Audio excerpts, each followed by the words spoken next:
Toujours en direct depuis Saint-Amand-les-Eaux, depuis le Pasino de Saint-Amand-les-Eaux, au Salon du Bien-être et de la Voyance. Nous sommes là naturellement en direct. Il est 14h58, déjà à l'antenne du 3xwpacificfm.be et du 95.1, c'est en FM 95.1. Je suis en compagnie d'Isabelle. Bonjour Isabelle. Bonjour Patrick. Ça va? Le stress s'en va? Il va partir. Il va partir. J'ai pas trop l'habitude. Ben non, mais il n'y a pas beaucoup de monde qui a l'habitude de parler à la radio. Alors Isabelle, vous avez un stand ici qui s'occupe de quoi exactement? Qu'est-ce que vous faites? Qui êtes-vous? Donc je suis médium, clairvoyante et hyper empathe. Oh là, quel drôle de mot ça. Hyper empathe. Hyper empathe, donc à vrai dire c'est clairsentiente. Donc je ressens les émotions, les douleurs des personnes que j'ai en face de moi ou éventuellement par téléphone, puisque je consulte également par téléphone. Donc ça peut être des maux de dents, mal de tête. Et si par exemple je suis en dépression, je viens, vous ressentez ça? Alors je ressens, donc je peux être très mal, je peux être moi-même dépressive à ce moment-là. Si on arrive et puis que la personne est suicidaire, je peux avoir des envies de suicide. C'est déjà arrivé? C'est déjà arrivé. Je m'en suis rendu compte, heureusement. Oui, j'allais dire, comment vous vous en sortez alors à ce moment-là? En fait, c'est très difficile puisque dans un premier temps, on se met dans un état secondaire, hein, donc on a envie de péter les plombs, on comprend pas trop de la souffrance, et c'est surtout ce mot-là, te foutre en l'air, quoi. Et donc c'est arrivé au moment que je vais terminer un contact avec un défunt qui s'était suicidé. Et ce même jour, j'ai appris le suicide d'une autre personne. Donc en fait, c'était deux. Pour une même journée, c'était trop, quoi. Ben oui, complètement. Et je m'en suis aperçue vraiment. Je me suis dit, mais non, c'est pas toi, c'est pas moi, et voilà, quoi. Et vous en êtes sorti? Je m'en suis sortie. Et en fait, je veux en parler de l'hyper-empathie, en fait, de l'empathie, parce que c'est une souffrance. C'est vraiment une vraie souffrance, quoi. Ça vous mine? C'est quelque chose qui peut... c'est très difficile à supporter parce que je ne suis pas la seule dans ce cas-là et j'ai mis du temps à me rendre compte. C'est-à-dire que vous pouvez arriver dans une pièce et vous pouvez passer d'un état à l'autre. Donc vous arrivez, par exemple, vous êtes super contente, etc. Puis d'un seul coup, vous êtes dans un lieu où il y a énormément de monde. Et puis il y en a une personne qui vous attire, mais vous savez pas en fait à la base. C'est au moment, c'est la douleur, c'est l'émotion qui vous dit voilà, cette personne est en souffrance. Ça doit plutôt être gênant si par exemple vous allez au supermarché, quoi. Je suis tout à fait une autre personne quand je suis en dehors de mon cabinet. Vous êtes déconnecté? Complètement. En fait, c'est mon choix. J'ai appris à être. Je ne suis pas que la médium, quoi. Je suis pas. Comment est-ce que vous faites pour vous déconnecter? Alors, je sors de chez moi, je suis déconnecté. C'est bizarre. C'est automatique? C'est une belle question. C'est une très bonne question. C'est naturel. C'est. En fait, moi, je suis un canal et je fonctionne. C'est comme si on m'allume et voilà, quoi. J'ai pas trop d'explications. Je suis en mission et quand c'est le moment, c'est le moment. Et quand c'est pas le moment, donc ce qui veut dire, c'est que tous les jours, je suis maman. Je suis épouse. Vous êtes la femme classique, là? Voilà, la femme classique. Je peux jouer au foot. Alors, tous ces dons, comme on les appelle bien souvent, ça vient de où? Ou depuis quand? Alors, en fait, ça a été... je pense que j'ai toujours vécu avec cette empathie, puisque j'ai des images, lorsque j'étais petite... J'allais vers les adultes, je discutais avec ces personnes-là et souvent ça m'arrivait de leur donner la main, quoi, pour les apaiser. Et petit à petit, j'ai fait les esprits comme tous les enfants, enfin les ados, etc. Et la veille de mes 28 ans, j'ai découvert j'ai vraiment découvert que j'étais pas folle, puisque... Ah oui, c'est perturbant. Hein. Très perturbant. Vraiment, j'ai eu un message direct, quoi. J'ai dit... j'ai eu un flash direct. J'ai vraiment vu quelque chose la veille de mes 28 ans. J'ai vu une tête de mort passer tout autour de mon lit. Hein. Et j'ai vu une tête de squelette qui est venue vers moi. Et une lumière vraiment... Vous voyez ça réellement ou alors franchement, ça m'est arrivé une fois. C'est imagé, c'est... Non, ça m'est arrivé vraiment une fois de voir réellement. Vraiment une fois. Pas deux. Franchement, pas deux, parce que je crois que j'ai mis... je me suis permise de mettre Léo là, moi-même. Parce que je pense qu'on peut... c'est le libre arbitre, en fait. On peut décider si on veut...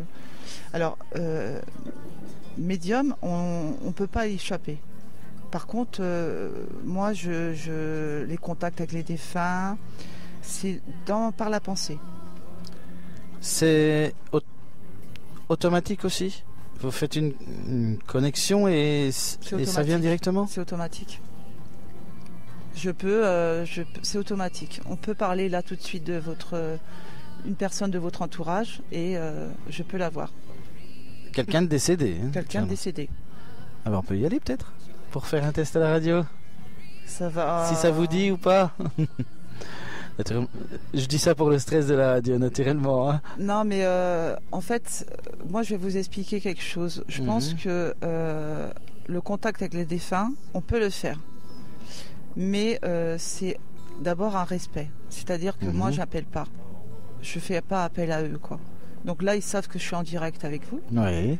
Donc si ils veulent se manifester, ils peuvent se manifester.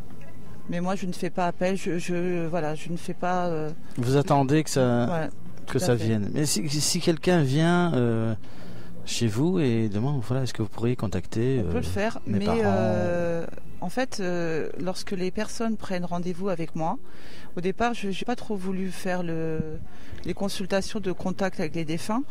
Et puis après, je lui dis bon, allez, on y va, pourquoi pas. Alors donc, je demande toujours aux consultants, enfin aux familles, de prendre contact direct avec les défunts. Donc de prévenir. Voilà, papa, maman ou un tel, je vais chez Isabelle tel jour, telle heure. Est-ce que tu peux venir? Et moi, on fait une prière au défunt. Et moi, je fais de même. Au moment du rendez-vous, au moment de la manifestation, s'il est là, ok, on y va. S'il n'est pas là, je fais pas esprit, es-tu là? Ou un tel, est-ce que tu peux venir? Non, je fais pas. Je dis non, il n'y a pas de manifestation, il veut pas venir, quoi. Pas toujours évident, hein. C'est quoi? C'est pas évident. La connexion directe, est-ce qu'elle se fait à chaque fois ou alors parfois il n'y a rien? C'est très rare qu'il n'y a rien. C'est très rare qu'il n'y a rien. J'ai eu une dame qui est venue il n'y a pas très longtemps. Elle est venue avec la photo de son fils et puis elle voulait en parler avec son fils et j'ai eu son mari en fait. Qui était décédé aussi? Ouais, qui était décédé. Le mari avait peut-être plus envie de se manifester que son propre fils. Il faut savoir que lorsque je fais contact avec les défunts, donc c'est quelque chose que j'ai découvert il y a pas très longtemps, parce qu'on en découvre des choses, hein. C'est que je ressens, en fait, le défunt passe directement en moi, quoi. Donc je peux avoir un état secondaire aussi, donc je peux avoir le ressenti. Mais vous n'êtes pas possédé par cet esprit, c'est toujours vous. Oui. Ah oui, mais je me rends compte. C'est toujours vous quand même qui transmettez. J'ai failli embrasser quand même quelqu'un. J'ai eu. Je peux être. Alors, si le défunt, par exemple, avait tendance à boire, j'ai un état d'alcoolisme. Ça peut être n'importe. Mais c'est vraiment incorporé. Là. Voilà, c'est tout à fait ça, quoi. Et ça, c'est pour moi, ça a été nouveau, mais j'ai pas peur, quoi, parce que j'arrive à maîtriser. Je reste Isabelle avant tout. Donc votre conscience reste bien là. Ma conscience reste bien là. Mais vous laissez aller si jamais il y a quelque chose à dire, quoi. Je suis obligée de le dire. Je suis obligée de caresser la personne. Je suis obligée. J'ai eu une dame qui est venue avec l'alliance de son mari. Je me rendais compte de ce que je lui faisais, quoi. Je me rendais compte, quoi. Mais quand on vous entend, donc c'est quand même la preuve que après la vie terrestre, il y a quelque chose qui est toujours là. C'est magnifique, c'est beau. Je peux pas l'expliquer. Je peux pas expliquer pourquoi, comment c'est possible, quoi. Mais en tout cas, c'est le contact avec les défunts. C'est pour moi, c'est un de mes plus merveilleux moments. Honnêtement, je pense que je sais pourquoi je suis là, quoi. Vous illuminez à ce moment-là. Je suis, c'est rien qu'en parler, je suis vraiment. Vous faites transmettre des messages directement d'un monde à l'autre. Je transmets. En fait, je transmets et puis je parle encore de la personne qui m'a posé l'alliance de son mari dans ma main. Au même moment que je reçois cette bague, j'ai le message, donc mes lèvres parlent, je communique. Pourtant, on dit mariage pluvieux, mariage heureux. Donc je demande à l'épouse, à la veuve, je lui dis mais pourquoi j'ai ce message-là? Et elle me dit mais ce jour-là, il n'a pas arrêté de pleuvoir. Vous voyez, c'est...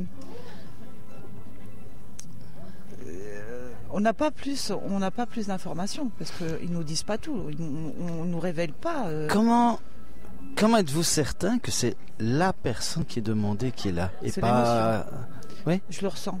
Je peux ressentir que ça, c'est pas la personne. C'est déjà arrivé.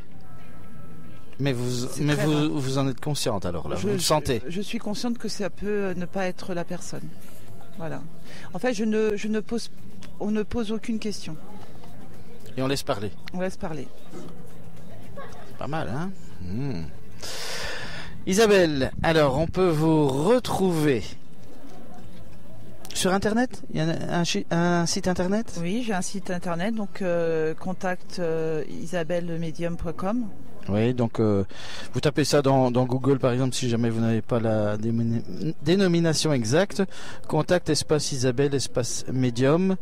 Et c'est un .com. Alors il y a un numéro de téléphone pour vous contacter direct.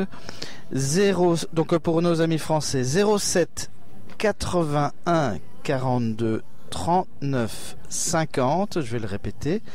07 81 42 39 50. Pour nos amis belges 0033 7 81 42 39 50. La communication avec les défunts, c'est ce que vous faites le plus? Non, je fais de la voyance. Je suis aussi praticienne en soins énergétiques. Donc j'utilise l'énergie universelle à travers mes mains. Vous nettoyez les chakras? Je nettoie les chakras, j'équilibre, je fais de l'ancrage. Vous coupez les liens? Je coupe les liens. Alors ça, c'est très important. Il faut savoir aussi que on doit faire appel à une personne qui connaît la façon de le faire, mais on peut le faire soi-même. Tout est le mental. Tout est mental et tout est amour. Exactement, l'univers est amour. Voilà, l'univers est amour. Alors Isabelle, il y a quelqu'un ici du Pasino, on ne connaît pas son prénom. Non. Qui nous a demandé de transmettre... C'est moi qui lui ai demandé. C'est vous qui lui avez demandé. Alors, ça s'appelle le Réseau Bulle. C'est une association d'aide et de solidarité pour les familles d'enfants avec autisme. Un site internet www.réseaubulle en un mot.fr www.réseaubulle.fr. Donc... on a toujours besoin naturellement d'aide financière pour ça parce qu'il n'y a pas assez de subsides. Et donc vous pouvez même les retrouver sur Facebook. Vous tapez tout simplement Réseau Bulle et vous pouvez là-bas il y a toutes les informations pour faire des dons en ligne. Voilà, on peut faire des dons.